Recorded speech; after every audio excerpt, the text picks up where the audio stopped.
Hello friends, we're on to chapter 9 of Varjak Paw by S.F. Said, illustrated by Dave McKean and published by Corgi, as I should be saying every time. So in the last episode, you remember Varjak was outside of the house. He got over the wall. He was in the outside, but then a terrible storm came down. He was looking for shelter and found a little hut, and he's in the little hut. Chapter 9. It was dark as midnight in the hut. It felt close and damp, but at least inside was drier than outside.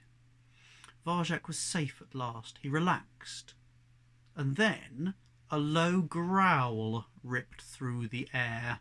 The door slammed shut behind him. "Don't move a muscle," said a gravelly voice. "You're surrounded." Varjak's claws slid out, ready to fight. "Put those claws away," commanded the voice. Varjak opened his eyes wide. It was another cat. She had spiky black and white fur and mustard-coloured eyes. She looked about the same age as him, younger than Jasmine or Julius, but harder, as if she'd seen too much of the world already. "I'm not looking for a fight," she said, "but if you don't put the claws away, I'll rip you to shreds." Something in her gravelly voice left Varjak in no doubt that she meant it.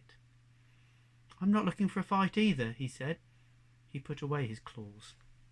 The rain thudded on the roof of the hut like a nervous heartbeat.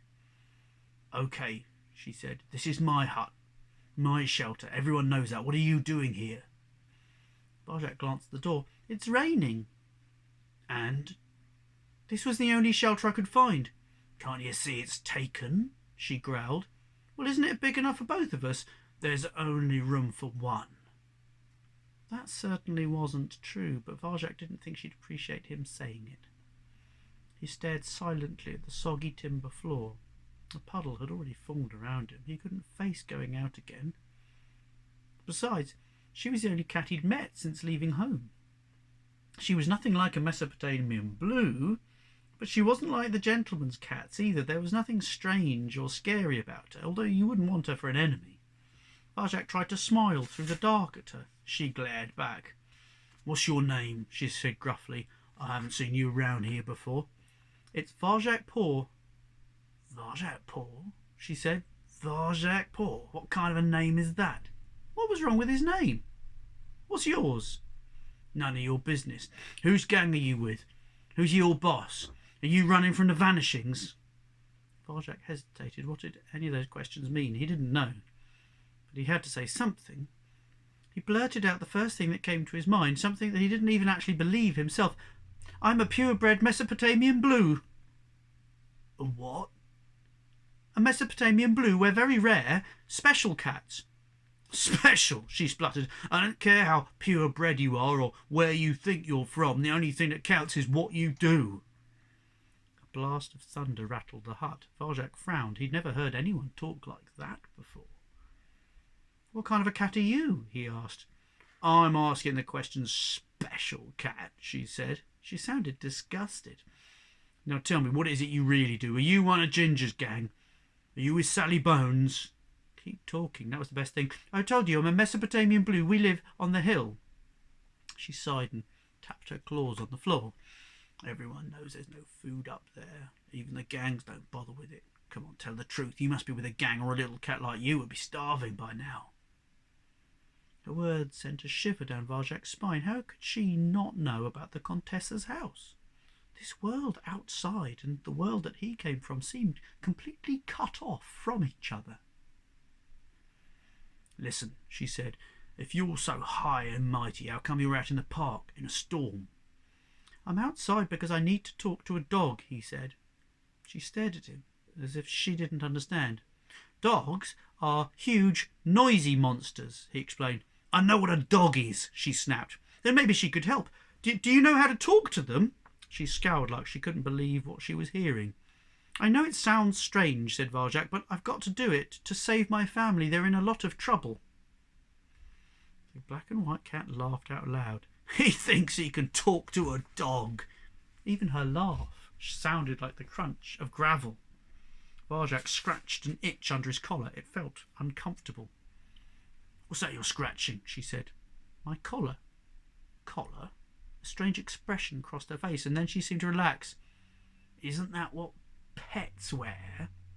Varjak peered at her neck. She wore no collar. "Yeah, now it makes sense," she said. "You're just a pet cat who's got lost in the storm, aren't you? You're not in a gang, you don't know about the vanishings, you don't know anything about this city at all, do you?" Varjak almost denied it, and then he remembered his dream. Open mind, the first skill.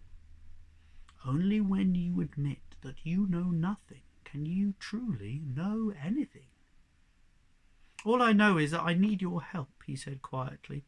"I need a place to stay until the storm's over, and then I've got to find a dog." She looked into his eyes for a long time. The rain beat down relentlessly. "All right, pet cat," she said at last. "You can stay. Just till the rain stops, and then you go. Understand?" Varjak smiled. "Thanks. Just don't talk to me about dogs, that's all," she muttered. They sat together in the darkness. Varjak was bursting with questions. Were there many other cats outside? What were these gangs and vanishings she kept talking about? How exactly did you talk to a dog? There were so many new things to understand, but the black and white cat was curled up into a spiky ball, and any more words would breach the invisible barrier that she'd made between them. The rain went on. Varjak shivered. He was cold and tired. His eyelids drooped. He tried to force them open, but they kept on closing by themselves. It would be madness to fall asleep in a strange place with a strange cat, but he couldn't help it. He slept in the corner of the hut, still shivering as the rain water and the slime dripped from his muddy fur. That's the end of chapter 9, so I will stop there. But I will see you very soon for chapter 10, I hope. Have a great day. See you soon. Bye.